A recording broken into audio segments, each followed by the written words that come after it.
सर्वांना नमस्कार. मास्टर विशाल सर या यूट्यूब चॅनलवरती आपलं सर्वांचं पुनश्च एकदा सहर्ष स्वागत. सर्वांना शुभ सकाळ. तर महाराष्ट्र पोलीस भरती मधील 2024-25 पुणे शहरची जी लेखी परीक्षा झाली आणि लेखी परीक्षेनंतर एकंदरीत सर्व मुलं जेवढी मुली क्वालिफाय झालेले आहे आणि त्यातली जेवढ्या मुलांनी पेपर दिले त्याची लेखी परीक्षेचे मार्क हे ऑफिशियल PDF मधून आलेले होते. आणि त्यानंतर मी मार्कांबद्दल एक व्हिडिओ रात्री लेट पोस्ट केलेला होता, जवळजवळ 10:30 वाजता रात्री पोस्ट केलेला होता. आणि त्यानंतर जवळजवळ भरपूर म्हणजे 3,500-4,000 मेसेज पेंडिंग आहेत अजूनसुद्धा रिप्लाय द्यायचे. सो अशा पद्धतीनं हे जी काही मार्कांची तफावत किंवा त्या PDF मध्ये जर तुम्ही अभ्यास केला असाल, ॲनालिसिस केला असाल, तर त्याच्यामध्ये तुम्हाला दिसून येते की 60 ते 70 मार्क घेणारी भरपूर मुलं आहेत. आणि त्यानंतरचा जो मार्कांचा टप्पा आहे जसं की 80, 85, 90 वगैरे, तर तो घटत गेलेला दिसून येतोय. आणि एकंदरीत ते मार्क आल्यानंतर असा विषय झालेला आहे की एवढे मार्क घेणारे एवढे मुलं आहेत आणि आमचं काय होणार नाही. तर साधा विषय आहे की आजचा व्हिडिओ त्याच्यावरतीच असणार आहे की कशा पद्धतीनं किती मुलं किती मार्कांवरती आहेत. तुम्हाला मी एक गोष्ट सांगतो की किती मुलं किती मार्कांवरती आहेत. एकंदरीत एक्झाम जे दिली मुलींनी त्यातल्या 95 मार्क, 90 मार्क, 85 मार्क, 80+ मार्क घेणारे किती मुलं आहेत याची संपूर्ण मार्गदर्शन तुम्हाला ह्या व्हिडिओच्या माध्यमातून होईल. आणि दुसरी गोष्ट, एवढी सारी मुलं आहेत म्हणजे त्या सगळ्या मुलांना भेटणार आणि मी 75 मार्कांवरती आणि माझं सिलेक्शन होणार नाही असं डोक्यामध्ये काही घेऊ नका. पहिली गोष्ट, कारण की फायनल कट ऑफ हा कसा लावला जातोय आणि कशा पद्धतीनं फायनल मेरिट लावून ते आउट केले जातात याचं सुद्धा थोडक्यात तुम्हाला मार्गदर्शन ह्या व्हिडिओच्या माध्यमातून आता आपण करणार आहोत. सुरुवातीला एक विनंती करतोय की आपल्या चॅनलवर नवीन असाल तर चॅनलला सबस्क्राईब करून घ्या. त्याच पद्धतीनं टेलिग्राम चॅनलला तुम्ही जर जॉईन नसाल तर ह्या व्हिडिओच्या खाली डिस्क्रिप्शन बॉक्समध्ये टेलिग्राम चॅनलची लिंक आहे, ती जाऊन तुम्ही जॉईन करून घ्यायचं आहे.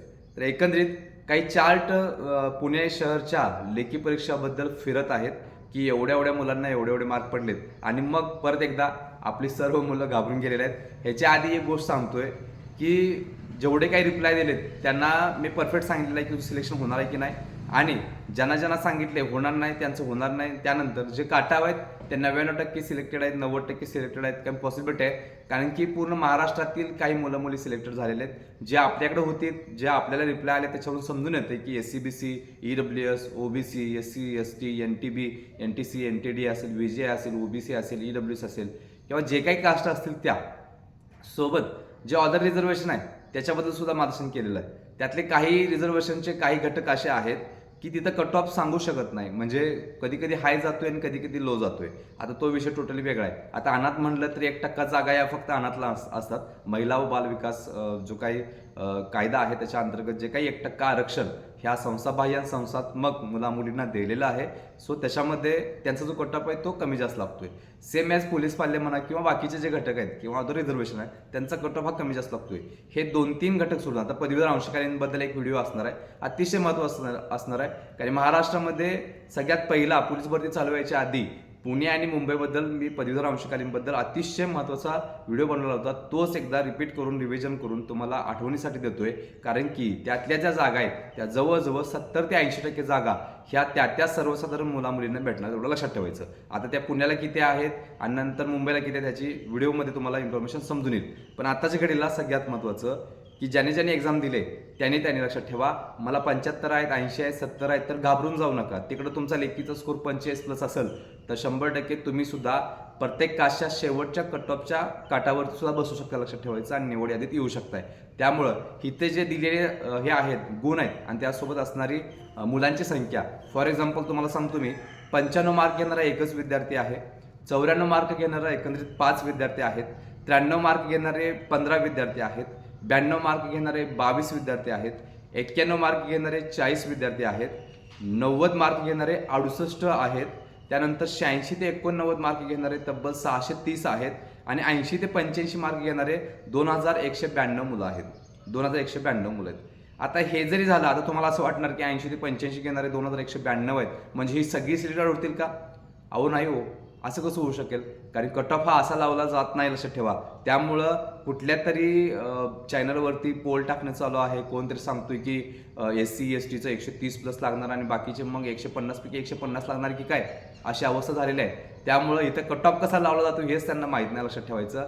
समजा एक गोष्ट सगळ्यात महत्त्वाची, कट ऑफच्या बाबतीत सांगतो तुम्हाला, जेवढ्या काही सगळ्या कास्ट आहेत जेवढ्या काय सगळ्या कास्ट आहेत, जे मुलं 130 प्लस क्रॉस टाकतील, 130 प्लस क्रॉस करतील गुण 150 पैकी, ती सगळी ओपनमध्ये जातील, सगळी ओपनमध्ये जातील. म्हणजे मी म्हणतोय एखादा टॉपर एखाद्या कास्टचा किंवा एखाद्या ओपनचा म्हणूयात, सगळी मुलं पकडून ओपनमध्ये जाऊ शकतात. लक्षात ठेवायचं, मुलं मुली लक्षात ठेवा कशा पद्धतीनं. तर ओपनमध्ये समजा पहिला मार्क घेणारा विद्यार्थी 136 मार्कांवरती असेल 150 पैकी, तर तिथून पुढे जे काही जागा असतील त्या जागा मायनसमध्ये म्हणजे पाठीमागे येतात. 136, 135, 134, 133, 132 असं करत पाठीमागे येऊन शेवटचा जो मुलगा असेल जो एज फॅक्टरमध्ये बसतोय. आता हा एक विषय खूप महत्त्वाचा आहे की मुलांना मार्गदर्शन करत असताना एज फॅक्टर माहीत नाही, एज्युकेशन फॅक्टर माहीत नाही की बाबा सिलेक्शनची क्रायटेरिया काय असतोय. जेव्हा समान गुण मिळवले जातात त्यावेळी कोणत्या बेस किंवा कोणता तरतुदी लावल्या जातात आणि त्या पद्धतीने मुलांची निवड केली जाते हे सुद्धा मुलांना माहीत नाही. म्हणजे मागच्या व्हिडिओमध्ये मी सांगितलेलं होतं की ज्यांना मार्गदर्शन हवं आहे तर तुमचे लेखीचे मार्क, फिजिकलचे मार्क, तुमचे डेट ऑफ बर्थ, तुमचे एज सांगा. तर हे काही टाकत नाहीत आणि ज्या मी एज विचारेल त्यावेळी मला शिकवतात की सर एजचा काय संबंध आहे याच्यामध्ये.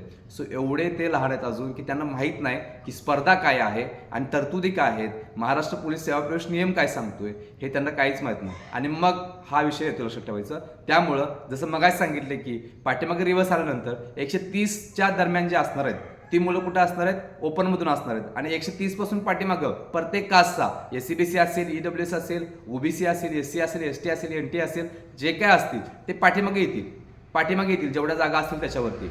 समजलं काय म्हणतोय. सो 126 पर्यंत जर आला तर मग झाला बघा विषय. म्हणजे कट ऑफ हा तो शेवटचा जो पकडला जातोय 126 मार्कांवरचा, त्याची डेट ऑफ बर्थ सुद्धा काही ठिकाणी काही जिल्ह्याच्या काही घटकामध्ये टाकलेले बघा. सो अशा पद्धतीनं ही जर सगळी सांगितलेली असतील तर ही सगळी निवड यादीत नसणार आहेत. लक्षात ठेवा, जेवढे असतील तेवढे असतील. समजा एखाद्या मुलग्यानं याच्यामध्ये 85 मार्क घेतलेत आणि तिकडे त्याला पेपरला 25 मार्क आहेत. 85 प्लस 25 पकडा किती झाले, 8-10 आणि 110 मार्कांवरती सिलेक्शन कसं होऊ शकेल OBC. सो असा नाही विषय. यातली अशी काही मुलं आहेत जी फिजिकलला कमी आहेत पण लेखीला जास्त आहेत, असा पण रेशो आहे. त्यामुळं असं काय डोक्यामध्ये पकडू नका, घाबरून तरी अजिबात जाऊ नका. सो अतिशय महत्त्वाचा विषय आहे की सर एवढे मार्क घेणारे एवढे मुलं, जवळजवळ 2900 प्लस मुलं 80 प्लस घेणारी मार्क आहेत. मी याच्या आधी पण सांगितलेले आहेत की एकंदरीत जेवढे काय एक्झाम दिलेत तिथं जर बघायला गेलं तर 60-70 मार्कापर्यंत मॅक्झिमम मुलं आहेत. आणि त्यानंतरचा जो रेशो आहे आता याच्यामध्ये जर बघितला तर 80-85ची जास्त आहेत, 86-89ची कमी आहेत, 90ची कमी, 91 त्याच्यापेक्षा कमी, 92 त्याच्यापेक्षा कमी, 93 त्याच्यापेक्षा कमी, 94 त्याच्यापेक्षा कमी आणि 95चा एकटाच आहे.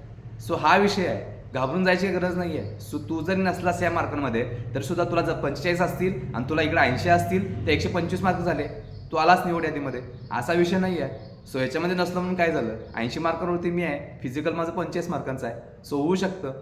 सो अशा पद्धतीनं जो काही गोंधळ तयार झालेला आहे, मुलं घाबरून गेलेले आहेत की सर माझं होणार नाही, अजिबात तलवारी टाकायच्या नाहीत, अजिबात नाही टाकायच्या. ढालावरती लढलं पाहिजे बघा. लक्षात ठेवा, इतिहास कधी पण होऊ शकतोय. त्यामुळं कोण काय तर सांगतोय आणि डिप्रेशनमध्ये चाललाय असं अजिबात होता कामा नये. लक्षात ठेवा. सो फायनल निकाल तुम्हाला सांगेल की ह्याच्या आधी 3 दिवसापूर्वी पुण्याच्या शहरच्या पेपरच्या अगोदर फायनल कट ऑफ लावलेला होता आणि त्या पद्धतीनं 90% कट ऑफ हा लागणार. लक्षात ठेवायचं, 90% कट ऑफ हा त्या मार्कांप्रमाणे लागणार आहे. सो अतिशय महत्त्वाचा विषय होता की परवा सांगितलेलं होतं तुम्हाला की उद्या पेपर सोडवतो, पण मुंबईच्या लेखीच्या तयारीमध्ये आम्ही असल्यामुळं आपल्याला काही जास्त वेळ भेटलेला नाही आहे. सो आज वेळ भेटला आहे. सो तुमच्यापर्यंत अतिशय महत्त्वाचं मार्गदर्शन केलेलं आहे की सर कशा पद्धतीने काय होणार आहे. अजून एक गोष्ट खूप महत्त्वाची की सर फायनल मिनिट कधी लागणार आहे, फायनल निकाल कधी लागणार आहे. लक्षात ठेवा, काही मुलांना असं वाटतं की 2 दिवसामध्ये ही मेरिट यादी तयार केली जाते. तिथला कुठला एक माणूस, तो एक व्यक्ती सिनियर चेक करून असतो, 3 ते 5 व्यक्तींच्या हाताखालून ही लिस्ट जात असते आणि मग क्रॉस चेक करून तरी सुद्धा त्याच्यामध्ये त्रुटी आढळतात, मुलं ऑब्जेक्शन घेतात आणि मग परत जातात आणि परत ती लिस्ट अपडेटेड होऊन सुद्धा येते. अशा पद्धतीने काही जिल्ह्यांचे पाठीमागचा इतिहास लक्षात ठेवायचं. त्यामुळं फायनल मेरिट पुण्याचं फायनल निकाल हा 15 ते 20 तारखेच्या आसपास, पुढच्या महिन्याच्या 15 ते 20 तारखेच्या आसपास लागणार. लक्षात ठेवायचं. म्हणजेच जसं पाठीमागे सांगितलेलं होतं की एप्रिल महिन्यामध्ये निकाल लागणार आणि एप्रिल महिन्यामध्ये गुलाल लागणार आणि दिवस आलेला लक्षात ठेवायचं. ह्याच्या पाठीमागे अजून एक गोष्ट सांगतो तुम्हाला की 22 तारखेला जी लेखी परीक्षा झाली पुण्याची, त्यावेळी त्याच्या अगोदर मी सांगितलं होतं की ज्या घटकांची राहिलेली लेखी परीक्षा आहे ती 29 तारखेच्या आसपास होईल आणि झालं बघा 2 दिवसावरती एक्झाम आलेली आहे.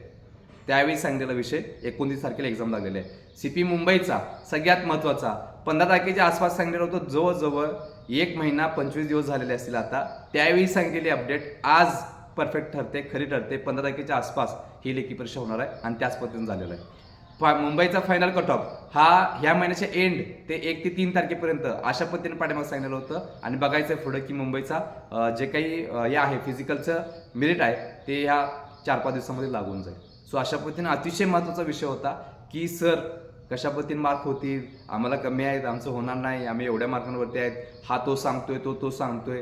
तेवढा अभ्यास पाहिजे. त्याला महाराष्ट्र पोलीस भरतीची जी काही सेवा प्रवेश नियम आहेत, सर्वसाधारण नियमावली आहे ती माहीत पाहिजे, तरतुदी माहीत पाहिजेत, कशा पद्धतीने काय आहे, आताच क्लायमेट कशा पद्धतीने आहे, फिजिकलवरती कशा पद्धतीने इफेक्ट झालेला होता, लिकीवरती काय झालेलं होतं, पेपर कशा पद्धतीने आलेला होता, रेशो कशा पद्धतीने होता, ह्या सगळ्या गोष्टी माहीत पाहिजेत. तर आणि तरच फायनल सांगू शकतात, लक्षात ठेवायचं. आणि येणारे काही दिवसात तुमच्या जे काही फायनल निकाल आहे तो तुम्हाला सांगून जाईल की कशा पद्धतीने निकाल लागलेला आहे. सो अजून सुद्धा एक गोष्ट खूप महत्त्वाची की ज्या मुलांनी एक्झाम दिलेली होती त्या मुलांसाठी 1 मिनिटामध्येच मार्गदर्शन करतोय की तुम्हाला जर मार्गदर्शन हवं असेल तर एक काम करा, फक्त मी जेवढी माहिती विचारतोय तेवढी माहिती जर टाकता येत असेल तरच मेसेज करा. कारण की इथं करंगळी वाकलेले, लक्षात ठेवा. मेसेज टाकून रिप्लाय देऊन 4000 मुलांना मोबाईल पकडून कधी रिप्लाय द्यायचं लक्षात ठेवायचं आणि एकटाच माणूस देणार रिप्लाय. तेवढा तज्ज्ञ दुसरा कोण असतं सोबत तर त्याला दिला असतं, पण दुसरं कोणीच नाही. त्यामुळे सगळ्यात महत्त्वाचं आहे की ज्यांना रिप्लाय भेटले नाही त्यांनी रागावून जाऊ नका, कारण एकटा माणूस काय करणार हा विषय सगळ्या गोष्टी आहेत. सो विनंती करतोय, तुम्ही जर एक मेसेज परफेक्ट टाकला की तुमचं नाव, तुमचा जिल्हा म्हणजे फॉर्म भरलेला पुणे शहरचा जिल्हा, तुमच्या कास्टला असणाऱ्या जागा एकंदरीत आणि त्याच पद्धतीनं तुमचं समांतर आरक्षण असेल तर म्हणजे ऑदर रिझर्वेशन असेल तर ऑदर रिझर्वेशन येस करा. त्याच पद्धतीनं तुमचं फिजिकलचे मार्क, त्या पद्धतीनं तुमचे लेखीचे मार्क, एकूण मार्क, अशा पद्धतीनं सगळ्या गोष्टी पाठवला तर तुम्हाला मी एका रिप्लायमध्ये उत्तर देणार, होणार आहे की नाही होणार. तुम्ही जर फक्त नाव टाकलं आहे, मग मी विचारतोय फिमेल आहे का मेल आहे, मग तू म्हणतो मेल आहे, ती म्हणते मेल आहे, फिमेल आहे, अशा पद्धतीने टाकणार आणि मग त्याच्यामध्ये 3-4 मिनिटं जाणार आणि मग सगळा गोंधळ आहे. सो जरा विनंती करतो की ज्याला सिलेक्शन झालंय की नाही झालं हे पाहिजे असेल तर 100% या स्क्रीनवरती दिलेल्या व्हॉट्सअप नंबरवरती एकच मेसेज करा, एकच मेसेज. त्या एका मेसेजमध्ये सगळी इन्फॉर्मेशन टाका. तुम्हाला जेवढा वेळ भेटेल तेवढा तुमच्यापर्यंत देण्याचा प्रयत्न करतोय आणि रिप्लायला जे काही योग्य उत्तर असेल ते देऊन टाकणार आहे. सो अशा पद्धतीनं अतिशय महत्त्वाचं पुणे शहरचा जो काही गोंधळ झालेला आहे तो येणाऱ्या निकालामध्ये दिसून येईल की सहज सांगडे तेच असणार, लक्षात ठेवा. सो अतिशय महत्त्वाचा विषय होता. पण ज्याला ते रिप्लाय हवे आहे, ज्याला ते मार्गदर्शन हवं आहे त्यांनी फक्त चॅनल सबस्क्राईब करूनच मग मेसेज टाकायचा आहे, अदरवाईज रिप्लाय भेटणार नाही, लक्षात ठेवायचं. पहिला चॅनल सबस्क्राईब करा आणि त्यानंतर मग तुम्ही जे काही तुमचा मेसेज असेल ते व्हॉट्सअपला टाकायचा आहे. इन डिटेल्समध्ये तुम्हाला रिप्लाय 2 मिनिटांमध्ये भेटून जाणार आहे. त्याच पद्धतीनं अजून सुद्धा काही घटक असतील, कारागृह असेल किंवा SRPF असेल किंवा इतर काय असेल, आता ह्या पुणे शहरच्या काही मुलीला मार्क कमी पडले असतील तर तुमचे जे काही राहिलेले ग्राउंड आहे त्या ह्याच्यासाठी लेखी आहे, त्या लेखीसाठी अतिशय महत्त्वाची महाराष्ट्रातील सगळ्यात मोठी 15,323 प्रश्नसंच असलेली PDF आपण घेऊन आलो आहोत. पाठिंबाच्या सगळ्या घटकामध्ये 38 मार्कांपासून ते 62 मार्कांपर्यंत पेपरला प्रश्न आलेले लक्षात ठेवायचं आत्ताच्या परवाच्या पोलीस भरतीमध्ये. त्यामुळं ही महाराष्ट्रामध्ये गाजलेली PDF तुम्हाला जर हवे असेल तर एक काम करावं लागतं. याच्यामध्ये आम्ही सगळ्या जिल्ह्यांच्या पोलीस भरतीचं मार्गदर्शन केलेलं आहे, सगळ्या घटकांचं मार्गदर्शन केलेलं आहे. शिपाई असेल, चालक असेल, SRPF असेल, कारागृह असेल आणि बॅट्समन असेल, सगळ्या पदांचं मार्गदर्शन तुम्हाला याच्यामध्ये केलेलं आहे. याच्यामध्ये सगळे विषय कव्हर केले, जसं की Marathi grammar, maths, reasoning, GK GS, त्याचप्रमाणे पोलीस प्रशासन, तांत्रिक प्रश्न, जिल्हा प्रश्न, अतिसंभाव्य प्रश्न आणि त्याचबरोबर 1986 पासून ते 2024-25 अतिसंभाव्य वर्ग 2 वर्ग 3 लेवलचे क्वेश्चन ह्याच्यामध्ये आपण टाकून दिलेले आहेत. सो ज्याला ही PDF हवी असेल त्यांनी लवकर या स्क्रीनवरती दिलेल्या व्हॉट्सअप नंबरवर एकच मेसेज करायचा आहे. ह्याच्यासोबत तुम्हाला 99 रुपयाचा डायरेक्ट प्लॅन सुद्धा मोफत दिलेला आहे. सोबत ही जी काही PDF आहे 15,323 प्रश्नसंच आणि जवळजवळ 2100 पानांची PDF, 2100+ पानांची PDF आहे. सो हे जे काही सगळं आहे ते तुम्हाला 799 रुपयाची PDF आज मिळते फक्त 399 रुपयाला. फक्त आणि फक्त 399 रुपयाला तुम्ही त्या स्क्रीनवरती दिलेल्या व्हॉट्सअप नंबरवर एकच मेसेज करायचा आहे. उरलेला डाव कसा जिंकायचा हे मी तुम्हाला सांगतोय, त्या PDFच्या बाहेरचं काय नाही, फक्त PDF एवढी परफेक्ट करा की एकही क्वेश्चन सोडू नका, एकही क्वेश्चन त्यातला सोडू नका, लक्षात ठेवा. सो अतिशय महत्त्वाचा विषय होता. ज्याला PDF हवा आहे त्यांनी लवकर या स्क्रीनवरती दिलेल्या व्हॉट्सअप नंबरवरती एकच मेसेज करायचा आहे. शेवटी सर्व आदरणीय विद्यार्थ्यांना पुढील लेखी परीक्षेसाठी शुभेच्छा देतोय आणि इथं थांबतोय. तोपर्यंत धन्यवाद.